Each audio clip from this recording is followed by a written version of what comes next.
देखिए, हम सभी विद्यार्थियों को आज कक्षा 10वीं की इस कक्षा में पढ़ाने जा रहे हैं अधात्विक ऑक्साइडों तथा अक्षारकों की अभिक्रियाएं। देखिए, आप लोगों ने कल भी इससे पहले तक पढ़ा था। आज आप इन अभिक्रियाओं के विषय में पढ़ने जा रहे हैं। इससे पढ़ने से पहले मैं चाहूँगा कि आप लोग चैनल को सब्सक्राइब करें, लाइक करें, शेयर करें और बेल आइकन का जो बटन है उसको प्रेस करें, क्योंकि आप सभी लोग हम लोगों तक, हमारे चैनल तक लगातार बने रहें। आसानी से आपके पास ये वीडियो सभी इनका कनेक्टिविटी पहुंचती रहे, इसलिए आप बाद में भूल जाएंगे तो पहले ही इसको कार्य को करेंगे, उसके बाद पढ़ना शुरू करेंगे। देखिए, अधात्विक ऑक्साइड। अधात्विक ऑक्साइड क्या होते हैं? मतलब अधातु के साथ में ऑक्सीजन जुड़ा हुआ होना चाहिए, उसको हम कहेंगे अधात्विक ऑक्साइड। जैसे कार्बन डाइऑक्साइड CO2, कार्बन अधातु होता है, ऑक्सीजन इसके साथ में जुड़ा हुआ है तो अधातु का ऑक्साइड हो गया। सल्फर डाइऑक्साइड, सल्फर अधातु होता है, इसके साथ ऑक्सीजन जुड़ गया तो अधातु का ऑक्साइड हो गया। सल्फर ट्राइऑक्साइड SO3, NO2 यानी कि नाइट्रोजन डाइऑक्साइड, ये सारे के सारे अधात्विक ऑक्साइड तथा अक्षार के बीच ये अधात्विक ऑक्साइड प्रकृति के होते हैं। इनकी अक्षार के बीच होने वाली अभिक्रियाएं उदासीनीकरण अभिक्रिया भी कहलाती हैं। क्या कहलाती हैं? उदासीनीकरण अभिक्रिया भी कहलाती हैं। फर्स्ट पॉइंट में हम लोग पढ़ने जा रहे हैं कि जब अधात्विक ऑक्साइड CO2 की क्रिया अक्षार मतलब NaOH से कराते हैं तो संगत लवण सोडियम कार्बोनेट तथा जल बन जाता है। क्या क्या बन जाता है? सोडियम कार्बोनेट, हाँ, और जल बन जाता है। कहाँ है वो पेज आपका? कॉपी कहाँ? और नहीं है तो हम कहेंगे इसमें क्या कहेंगे, देखो ध्यान से समझेंगे कि सोडियम हाइड्रोक्साइड की CO2 के साथ क्रिया कराते हैं तो क्या बनता है। देखिए, sodium hydroxide NaOH plus CO2 is equal to, देखो यहां से आप हाइड्रोजन को निकाल लेंगे तो इसके मॉलिक्यूल लेने पड़ेंगे दो, हमें बैलेंस करने के लिए कितने? 2 मॉलिक्यूल लेने पड़ेंगे। अब देखो, मैं इसको अलग अलग इस प्रकार लिख दूं, NaOH एक मॉलिक्यूल ले लिया, एक NaOH ये ले लिया, ठीक है। तो आप लोग क्या करने वाले हैं, यहां से एक हाइड्रोजन और OH, यहां से क्या निकल गया? H2O, ये निकल गया H2O निकल गया। अब यहां क्या बचा? Na के 2 बच गए, Na2, ठीक। Na2 भाई, Na2 और CO2 और एक ऑक्सीजन यहां से आएगा इसके पास। इसको हमने ओपन करके ही तो लिखा था यहाँ ऊपर के साइड। तो हमने क्या किया, Na के 2, ऑक्सीजन का 1 और CO2 सारों को जोड़ दो, क्या बन जाएगा? Na2CO3, ये बन गया सोडियम कार्बोनेट। क्या नाम है इसका? Sodium carbonate. सोडियम कार्बोनेट ये बन जाता है। क्लियर होगी बात? आगे चलते हैं। हमने कहा जब सल्फर डाइऑक्साइड की क्रिया NaOH से कराते हैं तो सोडियम सल्फाइड तथा जल बनता है। सेम यही रिएक्शन आप किसके साथ करा दो, यहां NaOH लेंगे, ठीक है, और प्लस CO2 की जगह SO2 ले लो, इज इक्वल टू, सेम वही प्रोसीजर अपनाओ यहां पर भी। यहां से H2O निकाल दो। क्या निकाल दो? H2O प्लस, अब क्या बचेगा? Na के 2, ऑक्सीजन का 1 और SO2, क्या बन जाएगा सारे को मिला करके? Na2 SO2 और 1 3।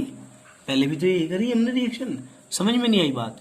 इस तरह ये बन गया सोडियम सल्फाइड। क्या बन गया? Sodium sulphide.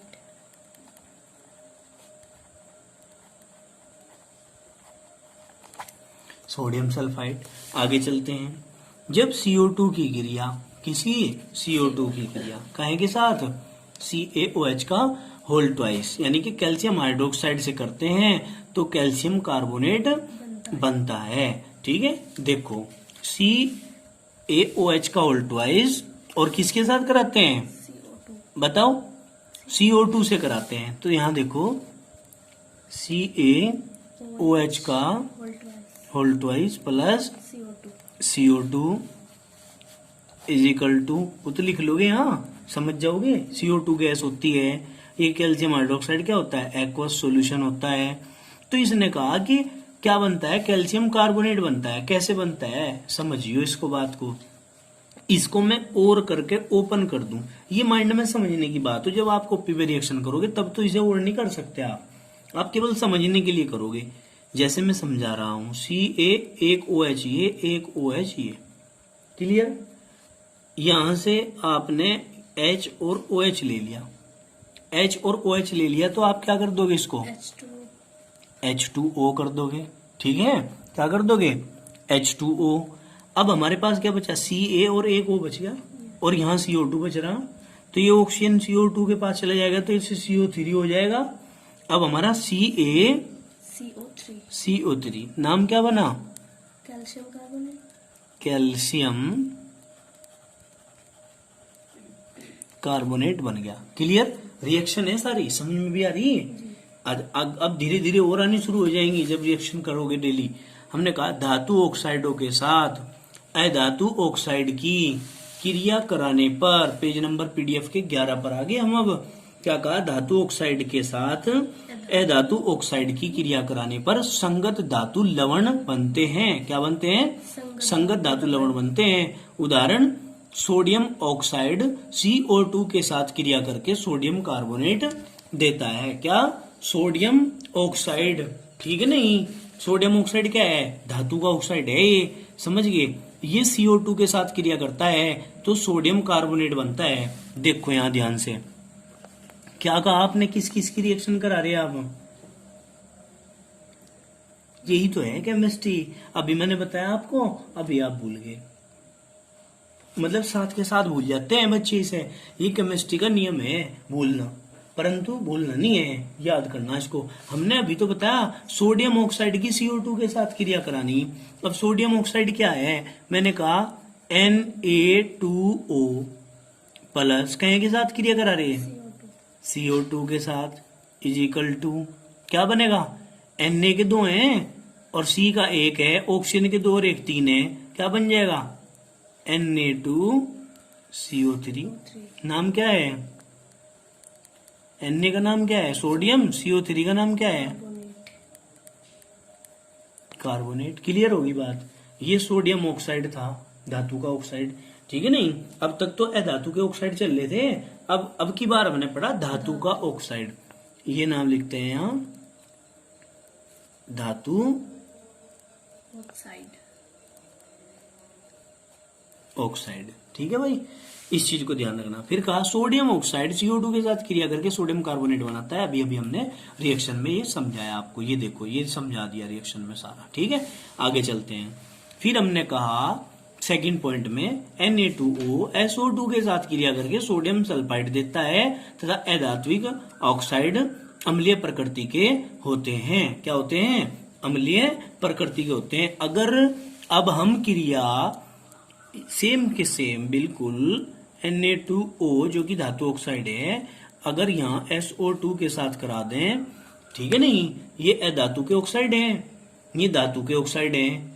यहाँ क्या थे, इससे पहले क्या थे, लवण के साथ करा रहे थे, अक्षारकों के साथ करा रहे थे, हैं। अगर अधात्विक ऑक्साइडों की क्रिया धात्विक ऑक्साइडों से कराते हैं तो क्या बनता है, देखो Na2S ऑक्सीजन के 2 और 1 3 SO3 नाम क्या बन जाएगा, सोडियम जुगातु सल्फाइड। SO3 है ना सल्फाइड, और जो SO4 हो गया तो सल्फेट। क्लियर। अब आगे देखो, जलीय विलयन में अम्ल तथा अक्षारक का व्यवहार। तो अम्लों के साथ व्यवहार पढ़ेंगे। जलीय विलयन में अम्ल का तथा अक्षार का व्यवहार। तो अम्लों के साथ व्यवहार क्या करते हैं, अम्लों के साथ, अम्लों का व्यवहार जल के साथ। देखो जलीय विलयन में सभी अम्ल स्वतंत्र रूप से हाइड्रोनियम आयन मतलब H3O पॉजिटिव मुक्त करते हैं। क्या करते हैं? H3O पॉजिटिव मुक्त कर देते हैं। जलीय विलयन में परबल अम्ल पूर्ण रूप से आयनित हो जाते हैं। ठीक है जी। जो परबल अम्ल होंगे, जितना ज्यादा परबल अम्ल होगा वो उतना ही ज्यादा प्रोटॉन को दे देगा, आयनित हो जाएगा। जो ज्यादा परबल हो ना वे बिल्कुल टूट जाते हैं, जो कमजोर होते हैं वे कम टूटते हैं। समझ में आई बात? जितना ज्यादा परबल होगा उतना ही ज्यादा आयनित होगा, जबकि दुर्बल अम्ल पूर्ण रूप से आयनों में वियोजित नहीं होते। ये जो आपकी केमिस्ट्री चल रही ना, ये जो केमिस्ट्री चल रही है आपकी, ये केमिस्ट्री बेस है आपका। अगर आपने अभी लापरवाही कर दी ना तो जिंदगी भर भी इसको मजबूती को बना नहीं सकते आप। अभी कक्षा 10 में हो आप, ये सिंपल चीजें हैं, बिल्कुल जड़ चल रही चीजों की। अगर अभी ना इस पे पार पा पाए, इस पे जीत हासिल कर पाए तो जिंदगी में कभी नहीं करने के। और मैं मानता हूं कि जिस तरीके से तुम्हें पढ़ाया जा रहा है, ये चीजें रिएक्शंस पढ़ाई जा रही हैं, अगर इस तरह भी तुम समझ नहीं पाए तो दुनिया के तख्ते पर कहीं भी चले जाओ समझ में नहीं आने की। क्यों? क्योंकि इस तरह रिएक्शन कोई समझाता नहीं आज के टाइम में। समझ गए? बोर्ड पे जाएंगे, रिएक्शन कर देंगे और बच्चे सबसे पहले हाथ उठा देंगे कि जी समझ में आ गया हमारी। ये नहीं पता कि कौन कहां से आया, हाइड्रोजन कहां से आया, कार्बन कहां से आया, ये नहीं बताते। ठीक है कि नहीं? इसलिए आपको ये सारी चीजें बताई जा रही है, इन्हें अच्छे से अभी समझ लेना। ठीक? तो हमने क्या कहा? अम्लों के साथ व्यवहार। अम्लों के साथ व्यवहार में हमने कहा भाई आयनित हो जाते हैं H3O पॉजिटिव आयन के रूप में कौन? अम्ल। ठीक है नहीं? फिर हमने कहा कि जितना ज्यादा परबल होगा उतना ही ज्यादा आयनित होगा, जितना कम परबल होगा, ठीक है ना, जो कम परबल होता है उसको हम दुर्बल कह देते हैं। कम परबल होगा तो दुर्बल ही नहीं होगा वो। ठीक है नहीं? वो कम आयनित होगा। ठीक? अब देखो कैसे, इसको एक तरफ हटाओ। देखो क्या कहा हमने? हमने कहा कि H2SO4 plus 2H2O is equal to, ध्यान से समझना भाई, 2 दूनी 4, ये 2 हाइड्रोजन दे दिए हमने इसको, प्रोटॉन देता है ना, 2 हाइड्रोजन दे दिए, कितने हो गए? 6। 2 दूनी 4, 2 हाइड्रोजन इसके पास चले गए, 6 नहीं हो गए? तो हम क्या कर सकते हैं इसको हम 2H3, 2 तिया 6, ऑक्सीजन के तो 2 ही है, 2 एकम 2 भाई, 2 तिया 6 और 2 एकम 2 प्लस SO4 बच गया हमारे पास, SO4। SO4 के ऊपर आपको पता है माइनस के होते हैं 2, याद रखने की बात है। SO4 सल्फेट आयन होता है, इसके ऊपर हमेशा माइनस के 2 होंगे। जब इसके ऊपर माइनस के 2 तो यहाँ भी प्लस के 2 होने चाहिए, और प्लस के 2 अगर मैं यहाँ लिख दूंगा, प्लस के 2 कर दूंगा तो 2 दूनी हो जाएंगे 4, हो जाएंगे कि नहीं? लेकिन हमने कितने करने? 2, तो इसका मतलब 1 प्लस का लिख दो, 2 एकम 2 हो गया बैलेंस। समझ में आई बात? इस तरह करना है। ये H2SO4 था, सल्फ्यूरिक एसिड। अब हम बात करते हैं HCl की।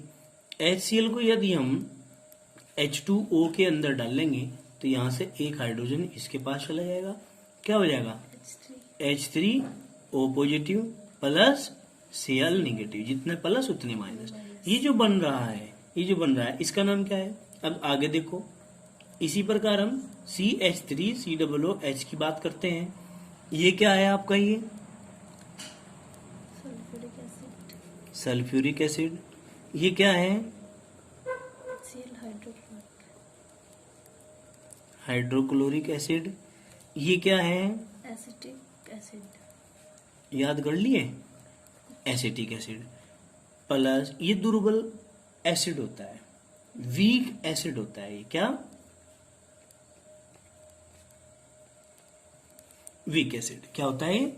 ये वीक एसिड होता है। अब हम इसकी रिएक्शन कराते हैं H2O के साथ, इज इक्वल टू क्या होगा? यहां से ये हाइड्रोजन निकलेगा, ठीक है, इसको हम रिवर्सिबल रिएक्शन का साइन लगाएंगे इस पे, ठीक है, क्योंकि ये दुर्बल है। तो यहां से ये इसके पास जाएगा तो बन जाएगा आप लोगों का CH3COO minus charge plus 1 hydrogen इसके ऊपर गया तो H3O पॉजिटिव। ठीक है कि नहीं भाई? 3 हो जाएंगे, O पॉजिटिव हो जाएगा क्योंकि इसके ऊपर माइनस उसके ऊपर प्लस। तो ये जो बनता है ये जो H3O पॉजिटिव बना, ये है हाइड्रोनियम आयन। क्या है? Hydronium ion. समझ में आई बात? आई नहीं समझ में? क्या है समझने का? ये एसिटिक एसिड है, ये वाटर है। यहां से एक H पॉजिटिव चला गया, इसके पास प्रोटॉन चला गया। अम्ल है ना ये। अम्ल क्या करते हैं? अम्ल की पहचान क्या है? जो जलीय विलयन में H प्लस आयन को दान देते हैं। तो एक हाइड्रोजन निकल के इसके पास चला गया तो H3O पॉजिटिव नहीं हो जाएगा। H3O पॉजिटिव होता है हाइड्रोनियम आयन। ठीक, बचा क्या है? CH3COO। हमें पता नहीं था इसके ऊपर कितने माइनस आएंगे, लेकिन इसके ऊपर तो पता हमें। जब इसके ऊपर एक प्लस है तो इसके ऊपर एक माइनस आएगा। क्लियर होगी बात? अति उत्तम कार्य है, बहुत बढ़िया। आज यहीं तक रहने देते हैं, बाकी करेंगे कल। ठीक है।